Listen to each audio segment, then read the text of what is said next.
Hello, नमस्कार दोस्तों। आप सभी का स्वागत है यूट्यूब चैनल AV97 क्लासेज में। आज की इस क्लास में हम हिस्ट्री के मोस्ट इम्पोर्टेंट क्वेश्चन हैं वो हम अध्ययन करेंगे। SSC घटना चक्र बुक है हमारी। इससे आज का जो हमारा टॉपिक रहेगा प्राचीन इतिहास। प्राचीन इतिहास से जितने भी हमारे क्वेश्चन बनेंगे हड़प्पा सभ्यता से लेके और आधुनिक भारत तक ये हम डिस्कशन करेंगे। सेशन को शुरू करते हैं। भीमबेटका के रॉक शेल्टर्स किसकी तलहटी में स्थित है? तो इसमें जो हमारा आंसर है विंध्य रेंज की। विंध्य जो रेंज है उसमें क्या है, भीमबेटका के जो रॉक शेल्टर्स की तलहटी में स्थित है। नेक्स्ट है मध्य प्रदेश में गुफाएं एवं पूर्व ऐतिहासिक गुफा चित्रों और भित्ति चित्रों का बेहतरीन उदाहरण है। ये कहाँ है? जो भीमबेटका है ये कौन से स्टेट में है? तो ये हमारी मध्य प्रदेश में है। क्वेश्चन हमारा यही है कि भीमबेटका में जो चित्र है, भित्ति जो चित्र है, भीमबेटका किसके लिए जानी जाती है? तो वो जानी जाती है गुफा चित्र और भित्ति चित्रों के लिए। ये कहाँ है? मध्य प्रदेश में। भीमबेटका किस लिए प्रसिद्ध है? तो गुफा शैल चित्र के लिए प्रसिद्ध है। इसी क्वेश्चन में हमारा ऊपर के क्वेश्चन में पूछा गया है कि जो गुफा चित्र और भित्ति जो चित्र है वो किस लिए प्रसिद्ध है? भीमबेटका में। कहाँ है? मध्य प्रदेश में। भीमबेटका के लिए प्रसिद्ध चित्र कौन से है? वो है गुफा शैल चित्र, मध्य प्रदेश में। किस हड़प्पाकालीन स्थल के भवन निर्माण के लिए कच्चे ईंटों का प्रयोग बहुतायत में किया गया था? जो कच्चे ईंटों का प्रयोग हुआ था वो किस हड़प्पाकालीन स्थल में हुआ था? कालीबंगा। कालीबंगा भारत के किस राज्य से संबंधित है? वो है राजस्थान में। कालीबंगा हमें कहाँ मिलेगा? राजस्थान में। और कच्चे ईंटों का प्रयोग हुआ था। किस नवपाषाणिक कालीन स्थल से गरत निवास के परिणाम मिलते हैं? जो निवास के जो परिणाम मिलते हैं किस ने नवपाषाणकालीन स्थल है। और गरत निवास के जो परिणाम मिलते हैं वो कहाँ मिलते हैं? ब्रजहोम में मिलते हैं। ब्रजहोम अगर बात करें कहाँ मिलेगा हमें? जम्मू कश्मीर में।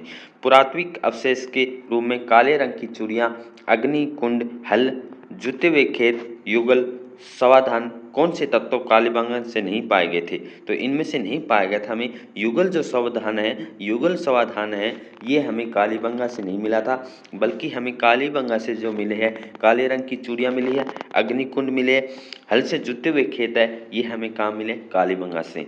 क्वेश्चन है हल से जुते हुए खेत हमें कहाँ मिले? कालीबंगा से। काले रंग की चूड़ियाँ भी है हमें कालीबंगा राजस्थान से मिली है। अग्निकुंड भी हमें कालीबंगन से मिले हैं। परंतु जो हमें नहीं मिला युगल समाधान है ये हमें कालीबंगा से नहीं प्राप्त हुआ था। नेक्स्ट पॉइंट है लोथल देमाबाद सुरकोटदा धोलावीरा में से कौन सा हड़प्पाकालीन स्थल गुजरात में नहीं था? गुजरात में जो नहीं है हमारा वो नहीं है देमाबाद। देमाबाद कहाँ है? गुजरात में नहीं, बल्कि जो दक्षिण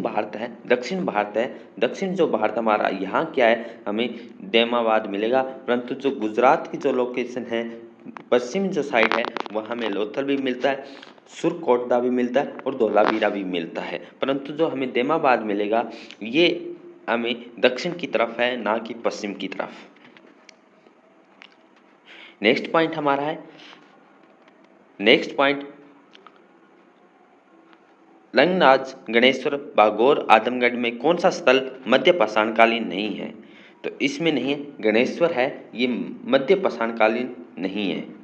नेक्स्ट पॉइंट हमारा है कि सिंधु घाटी सभ्यता का कौन सा प्राचीन शहर अपने बंदरगाह के लिए प्रसिद्ध है? सिंधु घाटी सभ्यता है उसका कौन सा शहर अपने बंदरगाह के लिए प्रसिद्ध था? वह है लोथल शहर था। लोथल नगर किस नदी के उपनदी के किनारे पर बसा हुआ था? लोथल नगर है वो साबरमती नदी के किनारे है, वो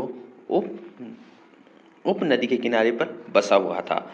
सिंधु घाटी सभ्यता का कौन सा प्राचीन शहर है बंदरगाह था? वो लोथल था। किस नदी पे? साबरमती नदी के ऊपर बसा हुआ लोथल शहर था। ये हमारा क्वेश्चन है। नेक्स्ट पॉइंट है हड़प्पाकालीन स्थलों में अभी तक किस धातु की प्राप्ति नहीं हुई थी? हड़प्पाकालीन में है हड़प्पाकालीन स्थल था उसमें किस धातु है वो हमें नहीं मिली थी, कौन सी धातु हमें नहीं मिली थी, लोहा का हमें ज्ञान नहीं था किस काल में, हड़प्पाकालीन स्थल के समय है वो लोहे का पता नहीं था।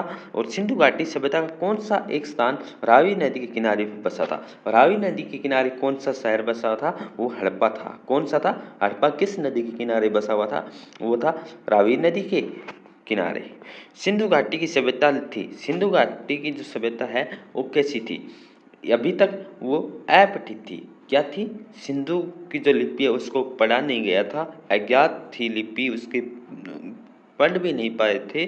और सिंधु घाटी की जो सभ्यता है वो किस एक रावी नदी के किनारे कौन सा शहर था, वो था हड़प्पा था। लोहा का इनको हड़प्पाकालीन में पता नहीं था। लोथल है वो कौन सी, साबरमती के किनारे कौन सा था, लोथल था। सिंधु घाटी की सभ्यता की लिपि अभी तक अपठित है। लघु पाषाण क्या होते हैं, लघु पाषाण क्या होते हैं, पत्थर के औजार। लघु पाषाण क्या होते हैं, पत्थर के औजार होते हैं। नेक्स्ट हमारा पॉइंट है जी, हड़प्पाकालीन स्थल रोपड़ किस नदी के किनारे है, हड़प्पाकालीन स्थल है वो किस नदी के किनारे है, रोपड़ है, रोपड़ वो किस नदी के किनारे, सतलुज। रावी नदी के किनारे कौन सा था, हड़प्पा था। और लोथल किसके नदी के किनारे था, साबरमती के। परंतु रोपड़ है वो किसके है, सतलुज। हड़प्पा, मोहनजोदड़ो और लोथल में सिंधु सभ्यता का कौन सा स्थल भारत में स्थित है, हड़प्पा, मोहनजोदड़ो और लोथल में। तो लोथल है ये हमारा भारत में स्थित है। लोथल कहाँ मिलेगा, गुजरात में। किस नदी के, साबरमती नदी के किनारे मिलेगा। हड़प्पा और मोहनजोदड़ो हमें भारत में नहीं मिलते। नेक्स्ट पॉइंट, कौन सी एक विशेषता सिंधु घाटी सभ्यता के प्रमुख शहरों की एक सामान्य विशेषता नहीं थी, कौन सी है जो सिंधु घाटी सभ्यता के प्रमुख शहरों की एक सामान्य विशेषता नहीं थी, सिंचाई की नहरें। सिंचाई की नहरें सिंधु घाटी सभ्यता के शहरों में नहीं थी। हड़प्पा सभ्यता के लोग थे शहरी, क्या ग्रामीण थे या शहरी थे, तो हम कहेंगे जी हड़प्पा सभ्यता के लोग क्या थे, नगरीकरण थे, शहरीकरण। अब हमारी ये सभ्यता थी हड़प्पा सभ्यता। सिंधु घाटी की सभ्यता में धोलावीरा स्थल भारत के किस राज्य में है, धोलावीरा। धोलावीरा की बात करें तो किस में, गुजरात के कच्छ का रण, जो गुजरात है, गुजरात का जो कच्छ का रण है उसमें क्या मिलेगा हमें, धोलावीरा स्थल मिलेगा। सिंधु घाटी सभ्यता के स्थानों धोलावीरा, मोहनजोदड़ो, चनोदड़ो, हड़प्पा में इसे सिंध का मरुस्थल के रूप में जाना जाता है। सिंध का मरुस्थल, सिंध का मरुस्थल, सिंधु सभ्यता का जो मरुस्थल कहा जाता है वो कहा जाता है मोहनजोदड़ो को। कहाँ, किसको कहा जाता है, मोहनजोदड़ो को। इसकी खोज हुई थी 1922 में। मोहनजोदड़ो की जो खोज हुई है कब हुई थी, 1922 में। किसके द्वारा, राखलदास के द्वारा, राखलदास के द्वारा। हड़प्पा की खोज है, हड़प्पा सभ्यता की जो खोज हुई थी 1921 में। किसके द्वारा, 1921 में। किसके द्वारा, दयाराम साहनी के द्वारा, दयाराम साहनी के द्वारा 1921 में।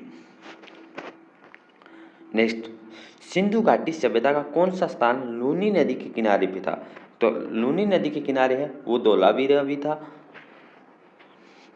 युगल समाधान, फारस की मोहरे, बंदरगाह उत्तम किस्म की जौ में कौन सा तत्व प्राथमिक अवशेष के रूप में भी लोथल से नहीं पाया गया था।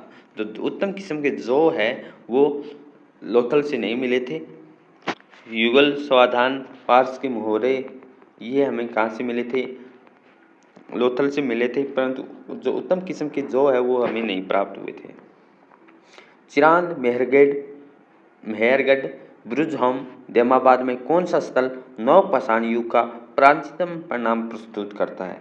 तो हमें बताना है जो नवपाषाण काल में कौन सा स्थल था।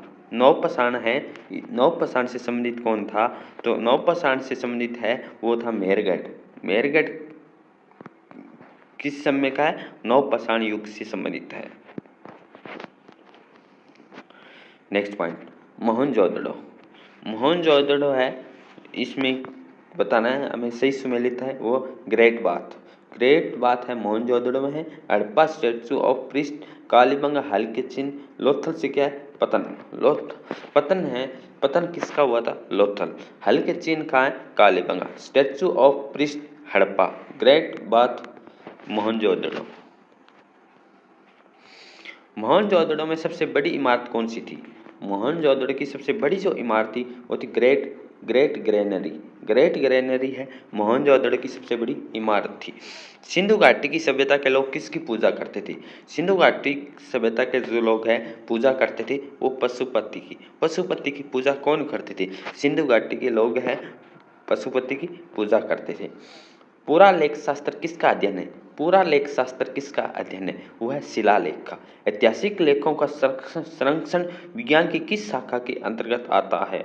ऐतिहासिक लेखों का जो संरक्षण विज्ञान है वो आता है म्यूजियोलॉजी के अंतर्गत। म्यूजियोलॉजी के अंतर्गत क्या होता है? जो ऐतिहासिक लेख है उनका संरक्षण विज्ञान का अध्ययन आता है, वो आता है म्यूजियोलॉजी के अंतर्गत। पूरा लेख शास्त्र है उसका अध्ययन कहा जाता है शिलालेख। क्वेश्चन हमारा है, इतिहास के आरंभिक काल को निम्नलिखित में से क्या कहा जाता है? आरंभिक इतिहास का जो आरंभिक काल था उसको क्या कहा जाता है? तो हमारा आंसर है पूरा पाषाण काल। पूरा पाषाण काल इतिहास के आरंभिक काल को कहा जाता था। इतिहास के आरंभिक काल को पूरा पाषाण कहा जाता था। प्राग जो ऐतिहासिक काल था या प्रागैतिहासिक इतिहास काल था, इसके अंतर्गत पाषाणकालीन सभ्यता आती थी। क्या आती थी? पाषाणकालीन सभ्यता। इसके उपरांत पाषाण युगीन संस्कृति को 3 मुख्य चरणों में विभाजित किया था। पूरा पाषाण काल, मध्य पाषाण काल, नव पाषाण काल। पूरा पाषाण काल, मध्य पाषाण काल, नव पाषाण काल। भीमबेटका की गुफा किस राज्य में है? भीमबेटका की जो गुफा है वो किस राज्य में? हमारा आंसर आएगा जी ऑप्शन डी मध्य प्रदेश। मध्य प्रदेश की प्रसिद्ध भीमबेटका की गुफाएं भोपाल से 45 किलोमीटर दक्षिण में स्थित है। इस प्रागैतिक ऐतिहासिक काल का प्रहरी होने के साथ ही भारतीय स्थापत्य कला का अनुपम खजाना है भीमबेटका। किस लिए प्रसिद्ध है भीमबेटका? गुफा एवं चित्रों के लिए भीमबेटका मध्य प्रदेश में प्रसिद्ध है। किस काल के युग में पत्थर के औजार सबसे पहले पाए गए थे? किस काल में है वो सबसे पहले है औजार और पत्थर पाए गए थे? वो पाए गए थे पूर्व पाषाण काल में। किस काल में? पूर्व पाषाण काल में। उपकरण है औजारों की भिन्नता के आधार पर कितने भागों में बांटा गया? 3 भागों में बांटा गया था। पूर्व पाषाण काल जो कोड उपकरण था वो था हस्तु, कुड़ार, खंडक और विदारिणी। मध्य पाषाण काल फलक उपकरण। उच्च पूरा पाषाण काल दक्षिणी और खुरसनी। इसमें औजार से संबंधित पूछा गया है तो हमारा आएगा पूरा पाषाण काल। क्या था? औजार से संबंधित क्या था? पूरा पाषाण काल। सिंधु घाटी की सभ्यता के शहरों की गलियां क्या थी? जो सिंधु घाटी की सभ्यता है उनके शहरों की जो गलियां क्या थी? चौड़ी और सीधी थी। सिंधु घाटी की सभ्यता में शहरों की गलियां चौड़ी और सीधी होती थी। यहाँ की सड़कें पूर्व से पश्चिम की ओर, उत्तर से दक्षिण की ओर जाती थी। किस तरह? पूर्व से पश्चिम, उत्तर से दक्षिण की ओर जाती थी, एक दूसरे को समकोण पर काटती थी। नेक्स्ट है, निम्नलिखित में से कौन सी सभ्यता अपनी नगर नियोजन के लिए प्रसिद्ध थी? नगर नियोजन के लिए प्रसिद्ध कौन सी थी? वो थी सिंधु घाटी सभ्यता। सिंधु घाटी सभ्यता किस लिए प्रसिद्ध थी? नगर नियोजन के लिए प्रसिद्ध थी।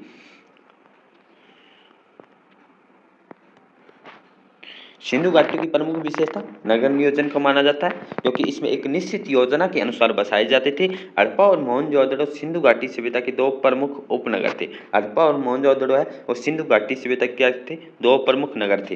हड़प्पा नामक पूरा स्थल सर्वप्रथम ज्ञात होने का सबसे पहले जो खोजा गया शहर कौन सा था? वो था हड़प्पा और इसको हड़प्पा सभ्यता के नाम से भी जाना जाता है। नेक्स्ट क्वेश्चन है, इंपॉर्टेंट क्वेश्चन रहेगा हमारा कि निम्नलिखित में से हड़प्पा और मोहनजोदड़ो के खंडर निम्नलिखित में से किस नदी के तट पर पाए गए? हड़प्पा और मोहनजोदड़ो है वो किस नदी के किनारे पाए गए थे? तो इसमें जो हमारा आएगा आंसर सिंधु नदी के किनारे। हड़प्पा किसके किनारे था? हड़प्पा था वो रावी नदी के किनारे, जबकि मोहनजोदड़ो है किस नदी के किनारे था? सिंधु नदी के किनारे। हड़प्पा रावी नदी के किनारे, मोहनजोदड़ो है वो सिंधु नदी के किनारे अवस्थित था। नेक्स्ट क्वेश्चन, सिंधु घाटी सभ्यता के निम्नलिखित स्थानों में कौन सा स्थान सिंधु नदी के किनारे पर स्थित था? सिंधु नदी के किनारे की बात करें तो ये हमारा आंसर आएगा मोहनजोदड़ो। हड़प्पा किस नदी के किनारे था? रावी नदी। सभ्यता की लिपि क्या थी? तो इसमें जो हमारा आंसर आएगा वो आएगा ऑप्शन सी अज्ञात थी। अभी तक पढ़ा भी नहीं गया सिंधु सभ्यता की लिपि को।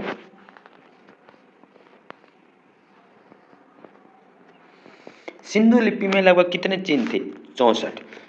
मूल चयन 64 थे और अक्षर कितने थे?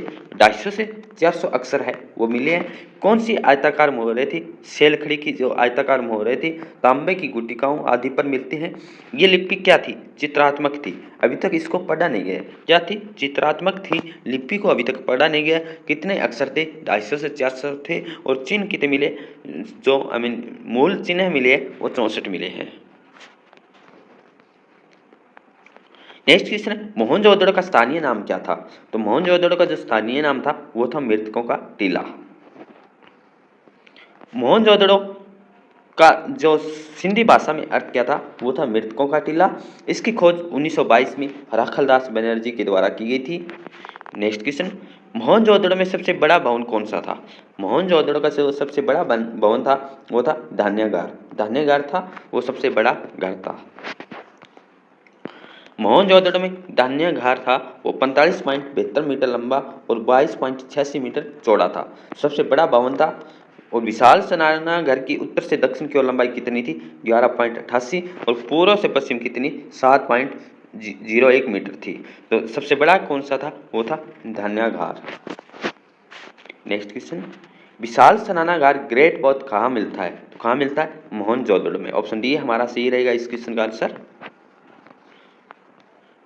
नेक्स्ट क्वेश्चन है, सिंधु घाटी के लोगों की एक महत्वपूर्ण रचना निम्नलिखित में से किसकी मूर्ति थी? वो थी ऑप्शन बी हमारा रहेगा नृत्य करती हुई बालिका की जो मूर्ति है वो हमें कहाँ से मिले? सिंधु घाटी के लोग हैं उनकी महत्वपूर्ण मूर्ति थी। क्या थी? नृत्य करती हुई बालिका। नेक्स्ट क्वेश्चन हमारा है, देवी माता की पूजा संबंधित है। देवी माता की जो पूजा है वो किससे संबंधित थी? तो ऑप्शन हमारा सही रहेगा इसमें सी, सिंधु घाटी की सभ्यता से।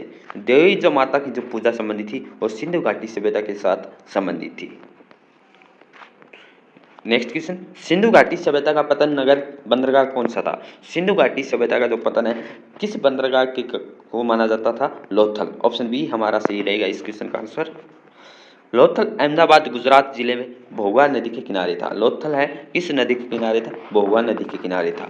1955-1962 के मध्य में एस.आर. राव के निर्देशन कौन था? एस.आर. राव कौन है? एस.आर. राव के निर्देशन में खुदाई की गई थी।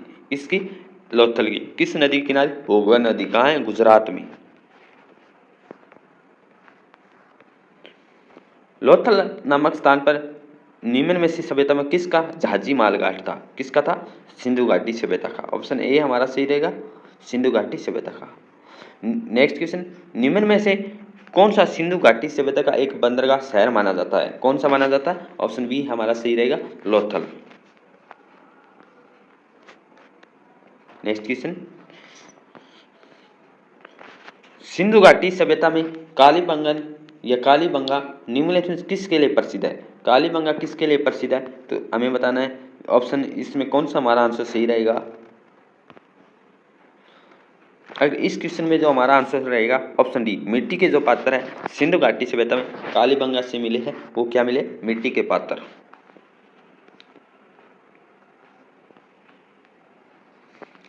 सिंधु की जो अर्थव्यवस्था की ताकत क्या थी? तो इसमें क्या कौन सा हमारा आंसर सही रहेगा?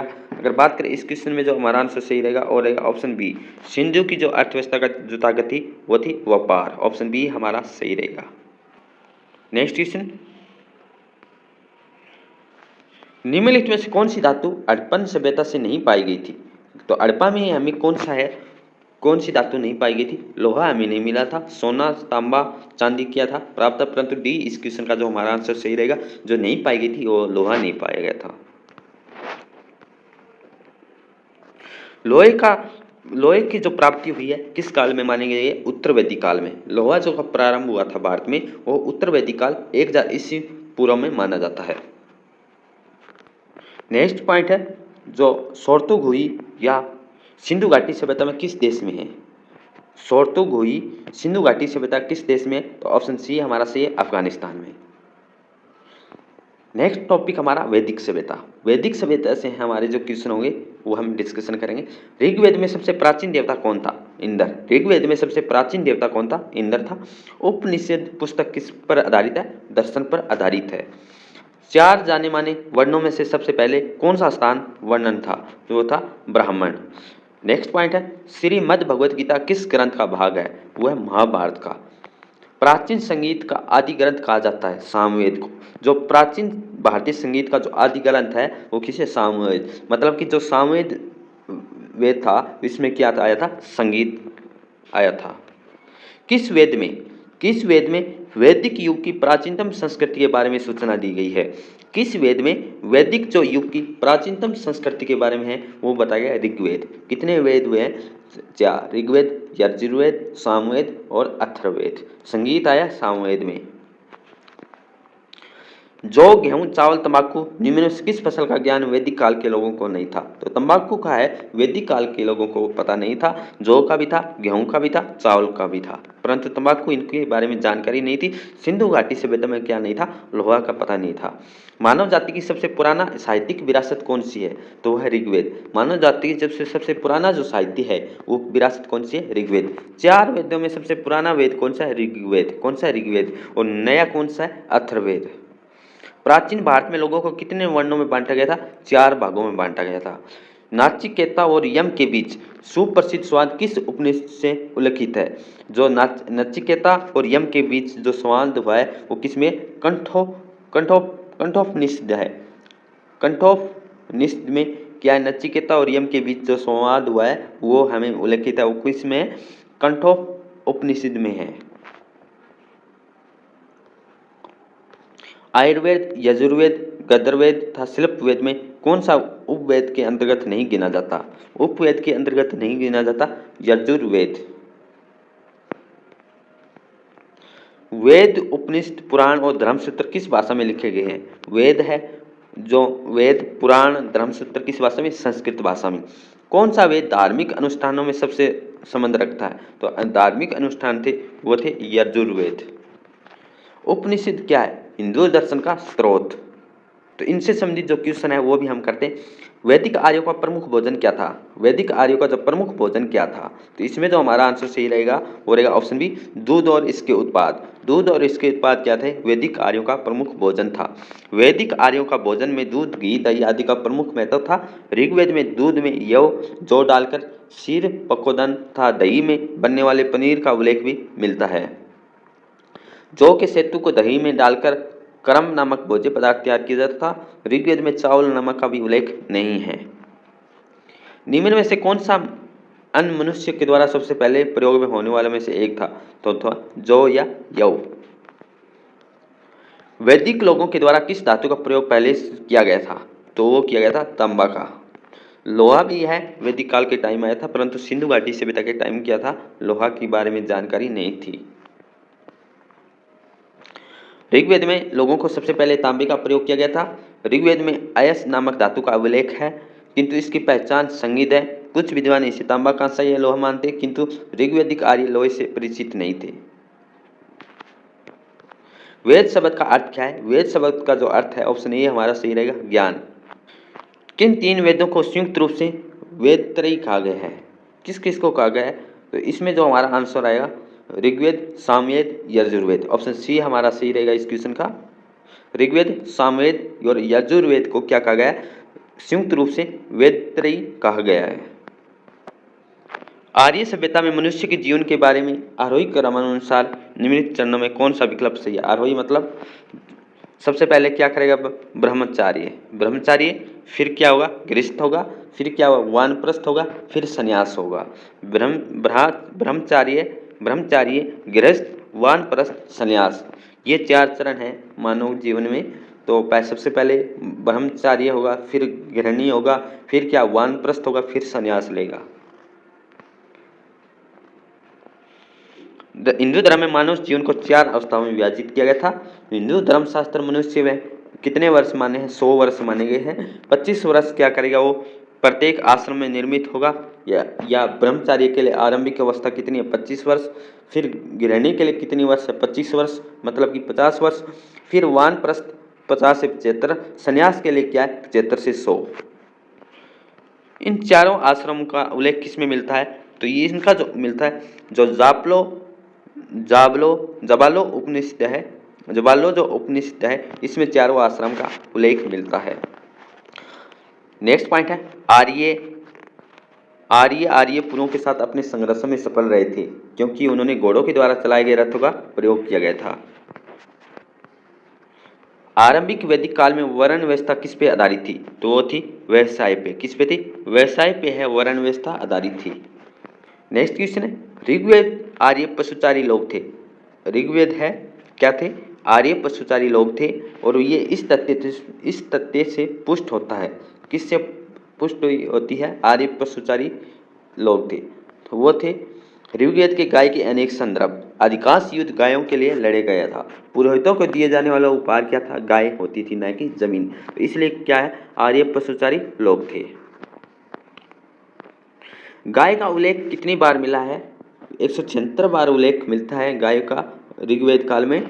अधिकांश युद्ध गायों के लिए होते थे। युद्ध को क्या कहा गया? गविष्टि कहा गया है। गाय को उत्तम धनी माना गया। गाय को ना मारे जाने वाला भी कहा गया था इसमें ऋग्वेदिक काल में। नेक्स्ट क्वेश्चन, आर्यों की एक जाति कहने वाला यूरोपियन कौन था? आर्यों को एक जाति कहने वाला यूरोपियन था। ऑप्शन सी हमारा सही रहेगा, मैक्स मूलर। मैक्स मूलर महोदय ने कहा था, आर्यों का आदि देश मध्य एशिया, रोडस बैक्टीरिया के मानते हैं। मूलर के अनुसार पामीर के पठार से ही इंडो ईरानी जाति पूर्व में पंजाब था, पश्चिम में मेसोपोटामिया की ओर गई थी। मैक्स मूलर क्या कहते हैं? आर्यों का आदि देश मध्य एशिया, रोडस बैक्टीरिया को ही मानते हैं। मैक्स मूलर के अनुसार पामीर के पठार से ही इंडो ईरानी जाति है, पूर्व में पंजाब था, पश्चिम में मेसोपोटामिया की ओर गई थी। तो ये मैक्स मूलर का मानना था। आर्य जनजाति की प्राचीनतम बस्ती कौन सी थी? तो ऑप्शन सी हमारा सही रहेगा, सपत सिंधु। जहां आर्य लोग बसे थे उस क्षेत्र को क्या कहा गया था? सपत सिंधु कहा गया था। निम्नलिखित में से कौन सी जनजातीय सभा सामान्य रूप से जनजातीय सरदार मुखिया के चुनाव में शामिल होती थी? कौन सी जनजाति है जो मुख्य सरदार के चुनाव में शामिल होती थी? वो था ऑप्शन ए हमारा समिति। ऋग्वेद में समिति का कितनी बार उल्लेख है? 9 बार उल्लेख है। समिति को क्या कहा गया था? विश्व एवं जन साधारण की आवाज अभिव्यक्त करने वाली संस्था किसे कहा गया था? वो कहा गया था समिति का। समिति का कितनी बार उल्लेख है ऋग्वेद में? 9 बार उल्लेख है। और राजा जनजातीय सरदार के मुखिया के निर्वाचन एवं पुनर्निर्वाचन में इसका महत्वपूर्ण योगदान था। निर्वाचन और पुनर्निर्वाचन में किसका महत्वपूर्ण योगदान था? समिति का। समिति में कितनी बार उल्लेख हुआ है ऋग्वेद में? वो है ऋग्वेद में 9 बार उल्लेख हुआ है। नेक्स्ट पॉइंट है हमारा, वो है राज्याभिषेक समारोह का विवरण निम्नलिखित में से किसमें किया गया है? वो किया गया ऐतरेय ब्राह्मण में। जो राज्याभिषेक होता था वो किस में हुआ है? ऐतरेय ब्राह्मण में इसका वर्णन हमें मिलता है। ऐतरेय ब्राह्मण ऋग्वेद के साकल शाखा से संबंध है। जो ऐतरेय ब्राह्मण है वो किस काल से? साकल शाखा से संबंध है, और इसका ऐतरेय ब्राह्मण राज्याभिषेक समारोह का विवरण भी प्राप्त होता है। नेक्स्ट पॉइंट है हमारा कि वैदिक युग में राजा अपनी जनता से जो कर वसूल करते थे उसे क्या कहा गया? जो वैदिक युग में जो राजा है जनता से जो टैक्स लेते थे, कर लेते थे, उसे कहा गया है बलि। ऑप्शन ए हमारा सही है। प्रसिद्ध गायत्री मंत्र कहाँ से लिया गया है? तो वो लिया गया, ऑप्शन सी हमारा सही रहेगा, ऋग्वेद से लिया गया। और किस मंडल से लिया गया? तीसरा जो मंडल है वहां से लिया गया। सूर्य देव को समर्पित ये मंत्र है। नेक्स्ट क्वेश्चन, भारतीय प्रतीक पर उत्कीर्ण सत्य जयंते कहाँ से लिया गया? तो ऑप्शन डी हमारा रहेगा, मुंडको उपनिषद से सत्यमेव जयंते लिया गया है। नेक्स्ट क्वेश्चन, निम्नलिखित में से किस विदुषी ने वाद विवाद में अजय याज्ञवल्क्य की चुनौती दी गई है? तो वो दी गई है गार्गी। ऑप्शन डी हमारा सही रहेगा। याज्ञवल्क्य को गार्गी के द्वारा चुनौती दी गई है। याज्ञवल्क्य गार्गी संवाद का उल्लेख किस में मिलता है? बृहदारण्यक उपनिषद है, इसमें हमें वर्णन मिलता है। प्राचीन भारत में निम्नलिखित में किस विवाह को विधि संपन्न नहीं माना गया? विधि संपन्न है वो नहीं माना गया। कौन सा विवाह है? ऑप्शन सी हमारा सही रहेगा, जो गंधर्व विवाह है इसमें नहीं माना गया विधि विवाह को। हिंदू धर्म विवाह को 16 संस्कारों में से एक संस्कार माना गया है। प्राचीन भारत में कितने प्रकार के विवाह थे? 8 प्रकार के थे। ब्रह्मा विवाह, देव विवाह, आर्ष विवाह, प्रजापत्य विवाह, गंधर्व विवाह, असुर विवाह, राक्षस विवाह और पैशाच विवाह। इन विवाहों में ब्रह्मा विवाह, देव विवाह, आर्ष विवाह को विधि संपन्न माना गया। कौन कौन से? ब्रह्मा, देव और आर्ष को विधि संपन्न माना गया, बाकी को विधि संपन्न नहीं माना गया। क्वेश्चन बनता है ब्रह्मा, देव और आर्ष है वो क्या? विधि संपन्न है। बौद्ध और जैन धर्म से संबंधित किस भारतीय धर्म में 24 तीर्थंकर हुए हैं? किस धर्म में 24 तीर्थंकर हुए? वो हुए जैन धर्म में। जैन धर्म में बात करें सबसे पहले तीर्थंकर कौन हुए थे? ऋषभदेव। नंबर 23 है पार्श्वनाथ। नंबर 24 है वो महावीर स्वामी। बुद्ध को उपदेश किस भाषा में था? पर बुद्ध के जो उपदेश है किस भाषा में थे? पाली में। जबकि जैन धर्म कौन सी भाषा में थी? प्राकृतिक भाषा में। गौतम बुद्ध की मृत्यु के तत्काल बाद किस बौद्ध परिषद को आयोजित किया गया था? कौन सी जो बौद्ध परिषद हुई थी? पहली बौद्ध परिषद हुई थी महात्मा बुद्ध की मृत्यु के बाद। त्रिपिटक है वो किस की पवित्र पुस्तक है? त्रिपिटक है वो हमें किससे मिलती है, किससे संबंधित है? तो वो है बौद्ध धर्म से। किससे संबंधित है? बौद्ध धर्म से। भरूत है, भरूत किससे संबंधित है? बौद्ध धर्म से। त्रिपिटक भी बौद्ध धर्म से संबंधित। पहली बौद्ध परिषद है वो कब हुई थी? गौतम बुद्ध की मृत्यु के बाद। बुद्ध ने किस भाषा में उपदेश दिए थे? वो दिए थे पाली में। जबकि महावीर स्वामी ने दिए हैं वो किस भाषा में दिए थे? वो प्राकृतिक।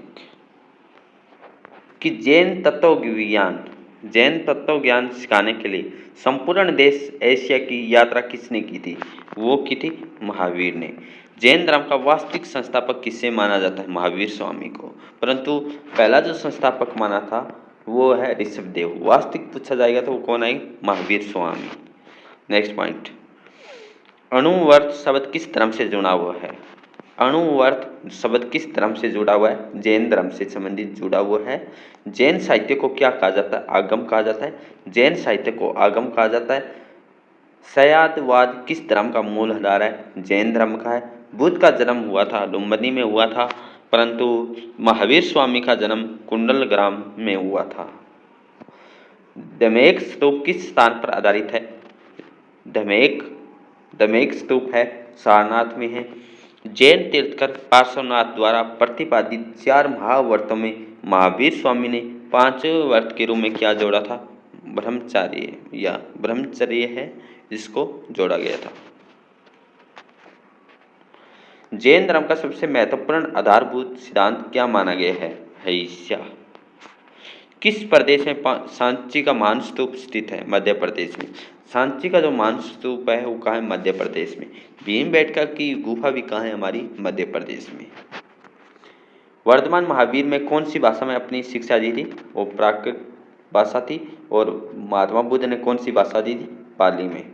अजंता की जो चित्रकारियाँ हैं कहानियों को किस कहानियों को दर्शाती है? अजंता की जो चित्रकारी है जातक कथाओं को। भगवान बुद्ध के द्वारा गृह त्याग की घटना को क्या कहा गया है? इंपॉर्टेंट क्वेश्चन हमारा। क्या कहा गया था? महाविनिष्क्रमण कहा गया था गृह त्याग को। वो महावीर का मूल नाम क्या था? वर्धमान था। महात्मा बुद्ध का जो मूल नाम था वो सिद्धार्थ था। बौद्ध साहित्य किस भाषा में लिखी गई? पाली भाषा में। बौद्ध साहित्य पाली में। और जबकि जैन धर्म कौन सी भाषा में था? प्राकृत भाषा में था। महात्मा बुद्ध ने गृह त्याग किया उसको क्या कहा गया था? वो महाविनिष्क्रमण कहा गया था। प्रथम जैन महासभा का आयोजन कहाँ हुआ था? पाटलिपुत्र में हुआ था। धम्म संस्कृत शब्द का अर्थ है पाली। धर्म का रूप है पाली में। किस स्थान पर गौतम बुद्ध की मृत्यु हुई थी? कुशीनगर में। नेक्स्ट पॉइंट, महायान पाठ किससे संबंधित है? बौद्ध धर्म से। हीनयान स्कूल का सबसे महत्वपूर्ण काम कौन सा था? हीनयान जो स्कूल है इसका महत्वपूर्ण काम था महावस्तु। तीर्थंकर शब्द किस धर्म से संबंधित है? जैन धर्म से। गौतम बुद्ध का वास्तविक नाम सिद्धार्थ था। केवल्य कौन से धर्म से संबंधित है? जैन धर्म से। जैनियों के द्वारा अपने पवित्र ग्रंथों के लिए सामूहिक रूप से किस शब्द का प्रयोग किया था? अंग शब्द का। माउंट आबू स्थित मशहूर दिलवाड़ा मंदिर निम्न में से किस समुदाय का पवित्र तीर्थस्थल है? जैन धर्म का। माउंट आबू किससे संबंधित है? जैन धर्म से। दिलवाड़ा के चालुक्य मंदिर जैन धर्म का कहाँ है? वो राजस्थान में। दिलवाड़ा मंदिर कहाँ है? राजस्थान में। किस धर्म से चालुक्य मंदिर जैन मंदिर है वो राजस्थान से। माउंट आबू दिलवाड़ा मंदिर कहाँ है, वो भी जैन से संबंधित है राजस्थान में। प्रथम बौद्ध परिषद कहाँ आयोजित हुई थी, राजगृह। जैन धर्म की हुई थी वो थी पाटलिपुत्र। प्रश्न करते हैं इनसे, इंपॉर्टेंट हमारे क्वेश्चन रहेंगे। गौतम बुद्ध के जन्म स्थान किसके द्वारा अंकित किया गया है, तो ऑप्शन ए हमारा सही रहेगा, अशोक मौर्य का रोमेनदही स्तंभ महात्मा बुद्ध के जन्म से संबंधित है। अशोक के रोमनदही लघु स्तंभ लेख से पता चलता है कि वह राज्याभिषेक 20 वर्ष लुम्बिनी ग्राम में गया। उसने वहाँ के पत्थर की दीवारें बनवाई, शिला स्तंभ खड़ा किया। वहाँ महात्मा बुद्ध का जन्म 563 ईसा पूर्व हुआ था। कौन से गांव था, लुम्बिनी गांव था। बुद्ध किस वंश से संबंधित थे, बुद्ध किस वंश से थे, और शाक्य से। जबकि जैन धर्म किससे संबंधित थे, जैन धर्म है वो ज्ञात्रिक से थे। किससे, ज्ञात्रिक से जैन धर्म थे, परंतु जो महात्मा बुद्ध है वो किससे थे, शाक्य वंश से। प्रथम बौद्ध परिषद कहाँ हुई थी, तो हुई थी राजगृह। कहाँ हुई थी, ऑप्शन सी हमारा सही रहेगा, राजगृह। अब तक कितनी बौद्ध परिषद हुई थी, 4 बौद्ध परिषद हुई थी। 5वीं जो बौद्ध परिषद हुई थी वो थी हर्षवर्धन के शासनकाल में। प्रथम बौद्ध परिषद का आयोजन किसके टाइम हुआ था, सम्राट था अजातशत्रु के समय। और इसकी अध्यक्षता किसके द्वारा की गई थी, महाकश्यप के द्वारा की गई थी। सम्राट था वो था अजातशत्रु और अध्यक्षता की गई थी महाकश्यप के द्वारा। प्रथम बौद्ध परिषद का आयोजन किया गया था, कौन सी गुफा थी, शपथपराणी गुफा में किया गया था। 5वीं बौद्ध परिषद का शासन आयोजन किसके टाइम हुआ था, हर्ष के शासनकाल में हुआ था।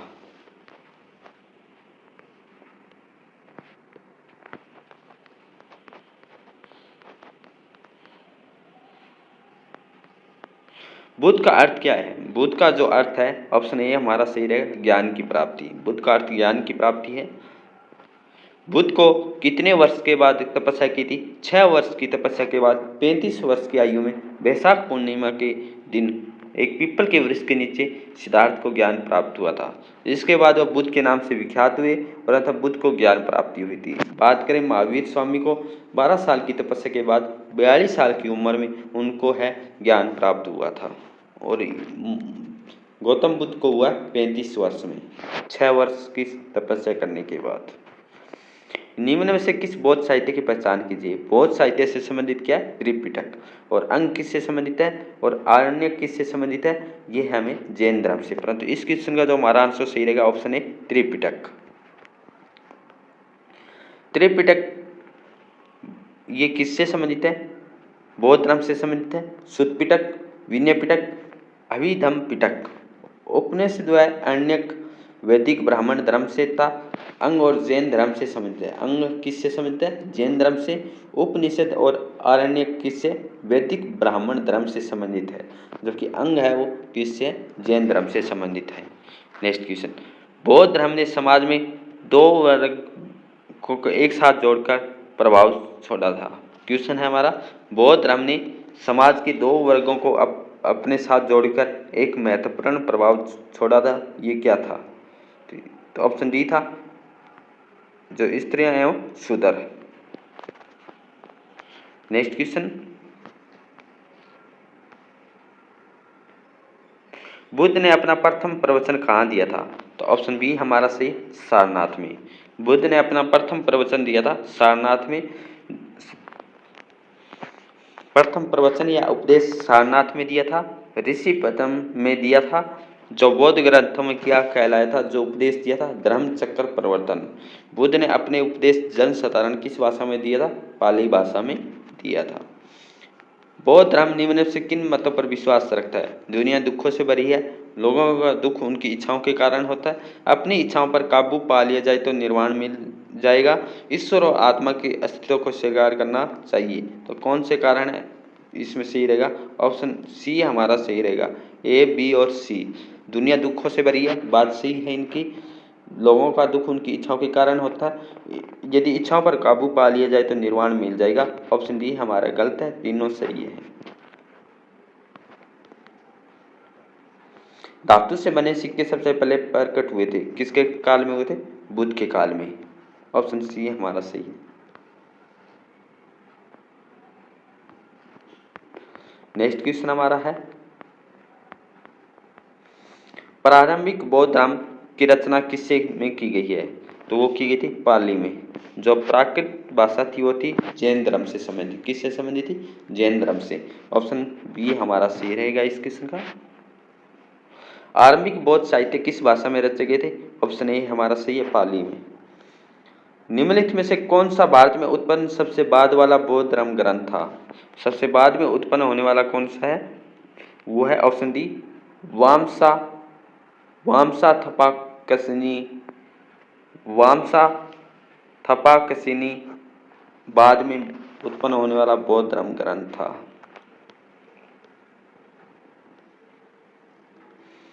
बौद्ध धर्म में बुल का संबंध किससे है?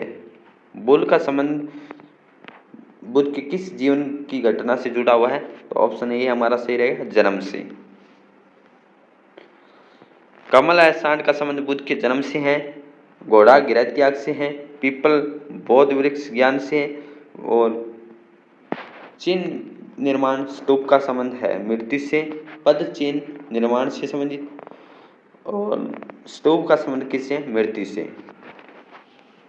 बुद्ध का ज्ञान कहाँ प्राप्त हुआ था? बोध गया में। ऑप्शन बी हमारा सही रहेगा।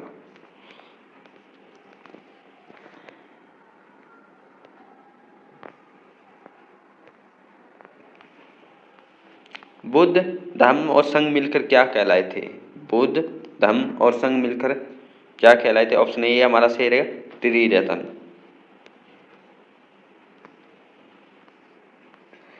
इच्छा सब कष्टों का कारण है। इच्छा सब कष्टों का कारण है, इसका प्रचार करने वाला धर्म कौन सा था? ऑप्शन ए हमारा सही रहेगा, बौद्ध धर्म।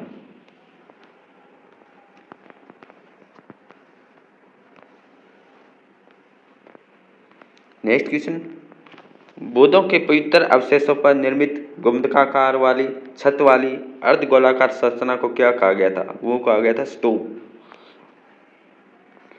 नेक्स्ट क्वेश्चन, निम्न में से कौन सा शासक बुद्ध का समकालीन था? तो बुद्ध का समकालीन कौन था? तो इसमें हमारा कोई भी आंसर सही नहीं रहेगा, क्योंकि बुद्ध के समकालीन क्या थे? मगध, बिंबिसार, अजातशत्रु, नरेश, प्रसेनजित, वत्सराज, उदयन भी थे, परंतु बुद्ध का समकालीन नहीं था। वो था ऑप्शन डी है, जो महापद्नंद है, ये है क्या है? बुद्ध के समकालीन नहीं थे।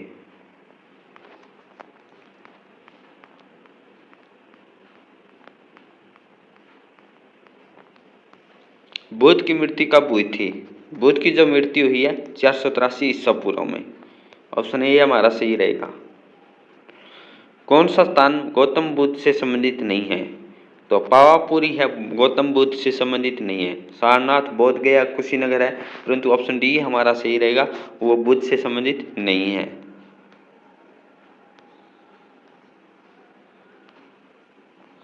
बुद्ध का जन्म कब हुआ था? 563 में।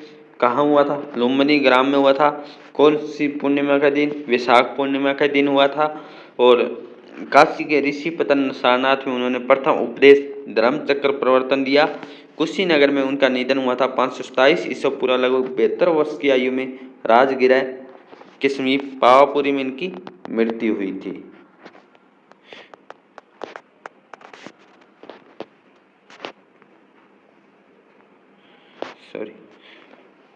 महात्मा बुद्ध का जन्म 563 में हुआ था, जबकि जो पावापुरी में मृत्यु हुई है वो किसकी हुई थी? वो हुई थी जैन धर्म से संबंधित महावीर स्वामी की। भारतीय इतिहास के निम्नलिखित युगों में किसे एक क्षत्रिय एक विशिष्ट पहचान रखते हैं? कौन रखते हैं? बुद्ध के युग में। ऑप्शन ए हमारा सही है। महावीर कौन थे? तो महावीर स्वामी 24वें तीर्थकर थे। 23वें तीर्थकर कौन थे? पार्श्वनाथ थे।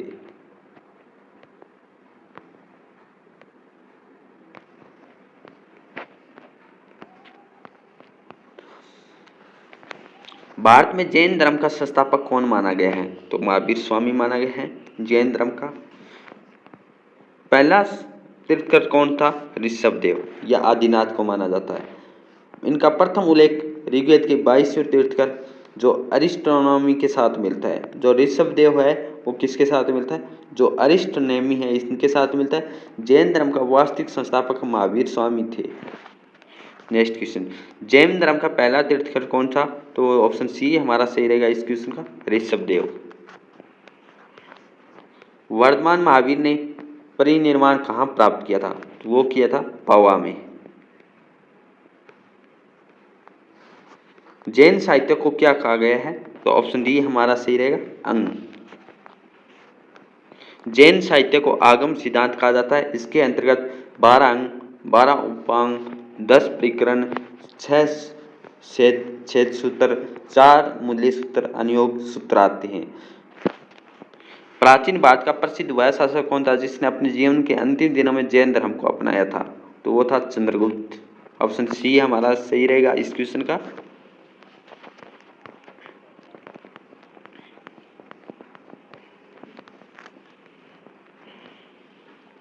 दक्षिण भारत में प्रसिद्ध जैन धर्म केंद्र कहाँ था? तो ऑप्शन डी हमारा सही रहेगा, श्रवण बेलगोला में।